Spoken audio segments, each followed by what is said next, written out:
দর্শক, বাজেটে জ্বালানি খাত নিয়ে বিস্তারিত আলোচনার জন্য আজ আমাদের সাথে আছেন এমআইএসটির অধ্যাপক ডক্টর মোহাম্মদ আমিরুল ইসলাম। স্টুডিওতে আপনাকে স্বাগত জানাচ্ছি। ধন্যবাদ।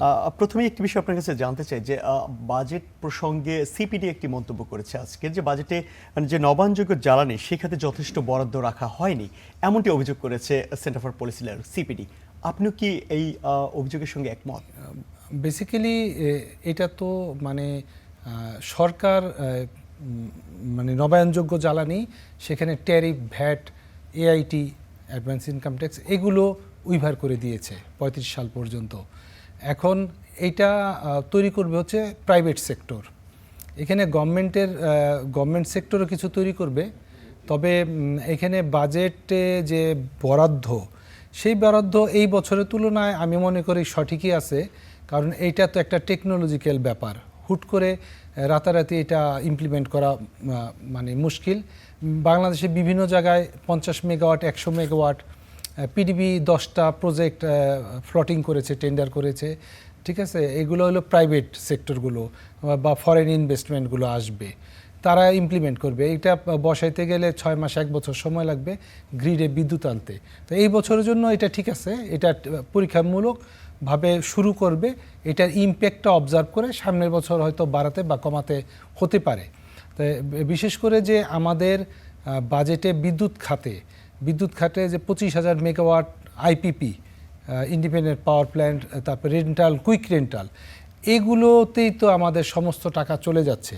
যেমন আমাদের বাজেটের 37,000 কোটি টাকা প্রায় আমাদের সাবসিডি।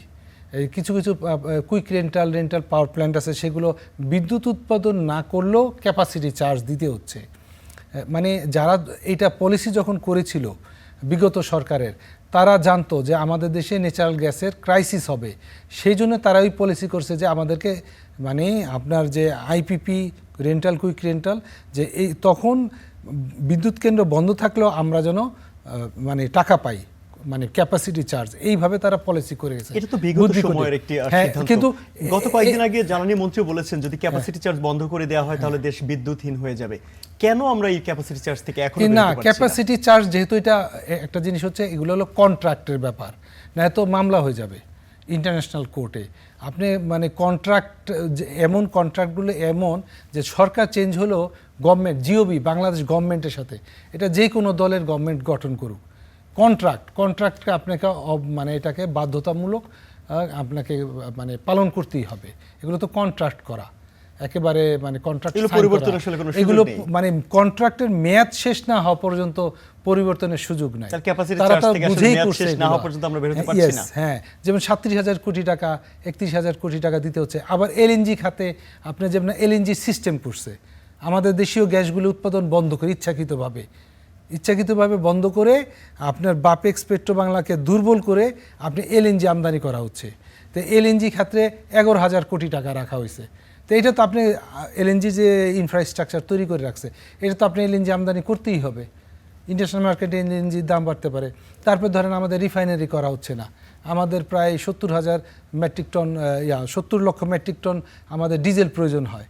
আমাদের মানে প্রায় আমাদের 6 মিলিয়ন মেট্রিক টনের রিফাইনারি দরকার, 1.5 মিলিয়ন মেট্রিক টন এক রিফাইনারি। আমাদের রিফাইনারি হচ্ছে না একটা বাংলাদেশে। তাই এই ডিজেল আমদানি, এগুলো তো পুরো সিস্টেম করা।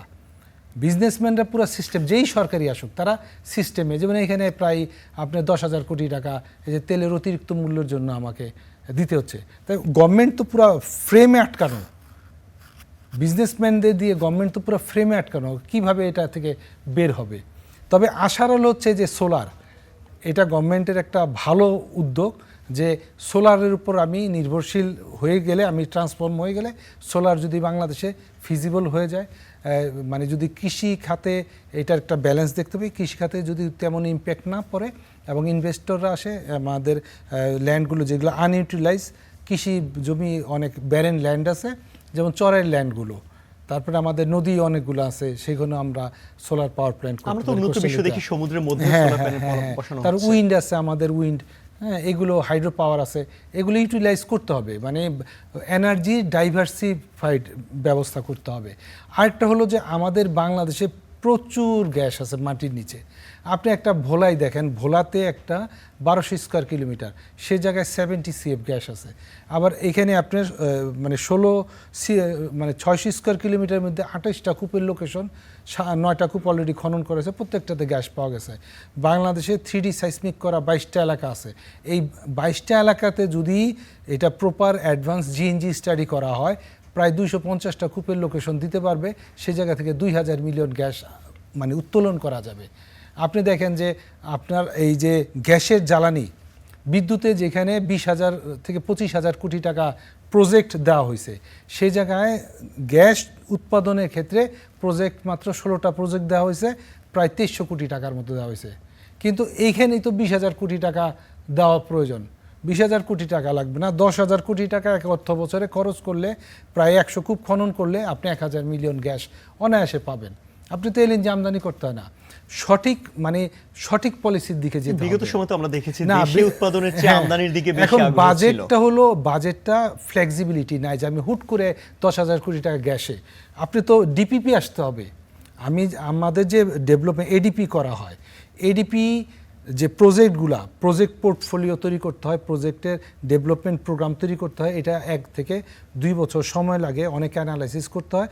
যেমন গভর্নমেন্টের যে অর্গানাইজেশনগুলো আছে, যেমন বাপেক্স আছে, পেট্রোবাংলা আছে, বিজিএফসিএল আছে, এসজিএফএল আছে, যারা গ্যাস সেক্টরে চাকরি করে, পিডিবি আছে বিদ্যুৎ সেক্টরে চাকরি করে। ওইখানকার এক্সপার্ট যারা প্রফেশনাল, যারা ইঞ্জিনিয়ার, যারা লোকজন, যারা এমপ্লয়ি, তাদের থেকে প্রজেক্ট ডেভেলপমেন্ট প্রকল্প আসতে হবে এবং প্রকল্পের বাজেটটা আসলে সেই বাজেটটাই পরবর্তী ফিসক্যাল ইয়ারে অ্যালোকেট করা হয়। এখন আমার প্রজেক্টই নাই, আপনি কিভাবে বাজেট অ্যালোকেট করবেন? সরকার কিভাবে? যেমন 16টা প্রজেক্ট হচ্ছে 2300 কোটি টাকা গ্যাস ডেভেলপমেন্টে দেওয়া হয়েছে। তো এটা তো মানে গত বছর থেকে প্রজেক্ট যেগুলো শুরু হয়েছে, যে ওই প্রজেক্টে এত টাকা খরচ যাবে, ওই প্রজেক্টে আমরা এত টাকা বরাদ্দ রাখবো। যেমন পিডিবির প্রজেক্ট আছে বেশি, সে জায়গায় 25,000 কোটি টাকা রাখা হয়েছে। বাজেট কিন্তু আপনার ফ্লেক্সিবল না, এটা কনসিকুয়েন্স, পূর্ববর্তী কনসিকুয়েন্স অনুযায়ী ধারাবাহিকতা বজায় রাখতে হয়। কারণ আপনি তো একদিনে একটা ডিপিপি তৈরি করতে পারবেন না, ঠিক আছে? যেমন এডিপির বরাদ্দ, তারপর হচ্ছে যে হুট করে যেমন আসে, যেমন যুদ্ধ বিগ্রহ লাগলে যেমন আমাদের যে crude oil, refined oil, LNG, এগুলোর দাম বেড়ে যাচ্ছে। এই যেমন গভর্নমেন্ট ফোরকাস্টিং করছে হয়তো এই যুদ্ধটা প্রলং হতে পারে, ইরানের যুদ্ধটা, তখন সেই সুবাদে আপনার এই যে আমাদের এলএনজির দামটা বাড়ছে। এক কার্গো এলএনজি আমরা 500 কোটি টাকা আনতাম, সেটা 1000 কোটি টাকা হয়ে গেছে কিছুদিনের জন্য। আবার আপনার যে আমাদের এলপিজির দামটা বেড়ে গেছে হুট করে, ঠিক আছে? তো এইগুলির ক্ষেত্রে আপনার যে এলএনজি গভর্নমেন্ট আনে, তারপর হচ্ছে পিডিবির যে পাওয়ার, কুইক রেন্টাল, এগুলো তো যে কন্ট্রাক্টে, এগুলার থেকে বের হওয়ার সুযোগ নেই। তবে গ্রাজুয়ালি ওই যে আমাদের যদি সোলারটা ফিজিবল হয়ে যায়, তখন এখান থেকে আমরা গ্রাজুয়ালি বের হয়ে। একটা কথা বলছিলেন যে হুট করে তো আসলে এভাবে হয়তো প্ল্যানিং করে একটি দীর্ঘমেয়াদী সময় নিয়ে কাজগুলো এগোতে হবে। আর সরকার তো আরেকটা পরিকল্পনা রয়েছে, 2030 সালের মধ্যে 20 থেকে 30% পূর্ণ ব্যবহারযোগ্য জ্বালানির দিকে যাবে। হাতে তো রয়েছে মাত্র 4 থেকে 5 বছর। তাহলে এই সময়ের মধ্যে কিভাবে 20 থেকে 30% আমরা পূর্ণ ব্যবহারযোগ্য জ্বালানিতে যেতে পারি? এটা কি আসলে সম্ভব কিনা, আপনি কি মনে করেন? হ্যাঁ, সম্ভব। যদি মানে দেশীয় যারা প্রাইভেট এন্টারপ্রিনিয়র তারা এগিয়ে আসে, ফরেন ইনভেস্টমেন্ট আসে। যেমন যে আমি যেটা বললাম যে 10,000 মেগাওয়াট সোলার আমি যদি করি, তাহলে আমাদের যে বিদ্যুতের অনেকখানি চাহিদা, আমরা যে রিনিউয়েবল এনার্জির মধ্যে চলে যাব। জ্বালানি উন্নয়নের জন্য তো বিনিয়োগ একটি বড় অংশ জুড়ে রয়েছে। সেই বিনিয়োগের তো ঘাটতি আমরা বিভিন্ন জায়গায় দেখতে পাচ্ছি। এই বিনিয়োগ ঘাটতি মেটাতে আসলে সরকার কি করতে পারে? জ্বালানি ক্ষেত্রে যে কোনো পদক্ষেপ নিতে হলে তো বড় ধরনের বিনিয়োগ দরকার হয়। হ্যাঁ, যেটা হলো যে আপনার বিনিয়োগগুলো হচ্ছে বাইরের দেশগুলো G2G কন্ট্রাক্ট করতে পারে। তারা বাইরের দেশগুলোকে, বিনিয়োগকারী যারা আছে তাদেরকে ফরেন ইনভেস্টমেন্ট অ্যাট্রাক্ট করার জন্য, যে মানে ফরেন ইনভেস্টমেন্টের ক্ষেত্রে তারা দেখে যে আমার ইনভেস্টমেন্টের সিকিউরিটি কতটুকু, যে আমার ইনভেস্টমেন্টটা সিকিউর, সে অনুযায়ী পলিসি করতে হবে এবং বিদেশিদের জন্য ফ্যাসিলিটি করতে হবে।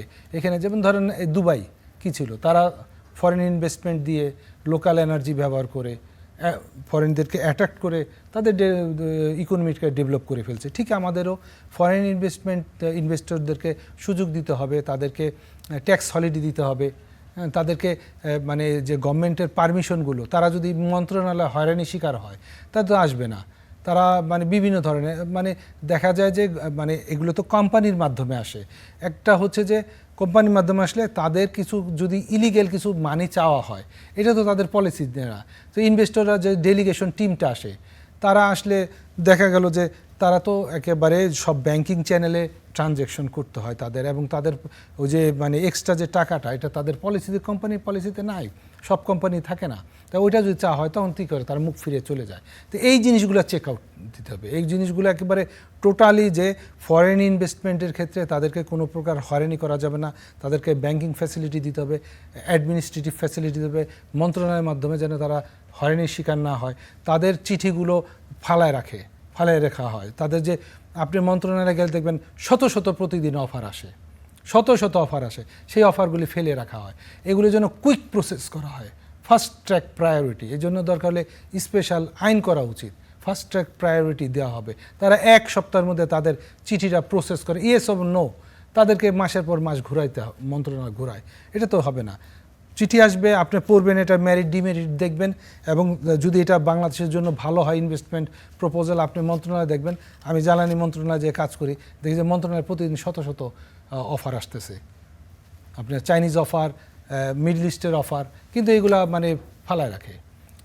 এটা করা যাবে না। ফার্স্ট ট্র্যাকে তাদেরকে নিয়ে বসতে হবে, তাদের নিয়ে মিটিং করতে হবে, তাদেরকে ডাকতে হবে, তারা কি চায়, কি করতে চায়, এবং এটা কি বাংলাদেশের জন্য ইকোনমিক ইম্প্যাক্ট ভালো হবে নিয়ে, আমাদের ইনভেস্টমেন্টটা ফ্রেন্ডলি কিনা, ঠিক আছে, সেইভাবে তারা অ্যানালাইসিস করে রিপোর্ট দিয়ে দিবে, তাদের সাথে বসবে, তাদেরকে ফ্যাসিলিটি দিবে, তাই তো ফরেন ইনভেস্টমেন্ট আসবে। আমি যদি তাদেরকে হয়রানি করি, তাহলে ফরেন ইনভেস্টমেন্ট আসবে না তো। অর্থাৎ স্বচ্ছতা, জবাবদিহিতা এবং দ্রুত কার্যকর আসলে ব্যবস্থা নিতে পারলেই দেশে যে জ্বালানি খাতে বিনিয়োগের ঘাটতি আসলে হবে না। সব সেক্টরেই আমরা প্রত্যাশা করি সেভাবেই আসলে এগিয়ে এবং যাবে দেশ। বাংলাদেশ এমন একটা দেশ, এই জায়গায় আপনার এনভায়রনমেন্ট অনেক ভালো, এবং মানে আপনার বাতাস, পানি, মাটি সব কিছু ভালো। অ্যাজ এন ইঞ্জিনিয়ার হিসেবে আমি বলতে পারি। এবং আমাদের লেবার সবচেয়ে বেশি হচ্ছে বিদেশে, ইউরোপ, আপনি জাপান যাবেন, আপনি লেবার পাবেন না, এখানে হিউজ লেবার পাওয়া যায়। তাদেরকে আরেকটা হলো যে ট্রেনিং, লেবার বিভিন্ন সেমি স্কিল ট্রেনিং করতে হবে, যে বিদেশি এসে যেন একটা ওয়েল্ডার পায়, তাকে আবার আউটসোর্সিং করতে না হয়, একটা আইটি এক্সপার্ট পায়। কর্মদক্ষতা এখানে বেশ গুরুত্বপূর্ণ। আমরা এই বিষয়ে হয়তো আরো অন্য একদিন বিস্তারিত আলোচনা করব। আজকে আপনাকে অসংখ্য ধন্যবাদ আমাদের সাথে আলোচনা যুক্ত হওয়ার জন্য। ধন্যবাদ, থ্যাংক ইউ। দর্শক, বাজেটের বিভিন্ন বিষয় নিয়ে আমরা কথা বলছিলাম। আমাদের সঙ্গে ছিলেন MIST-র অধ্যাপক ডক্টর মোহাম্মদ আমিরুল ইসলাম।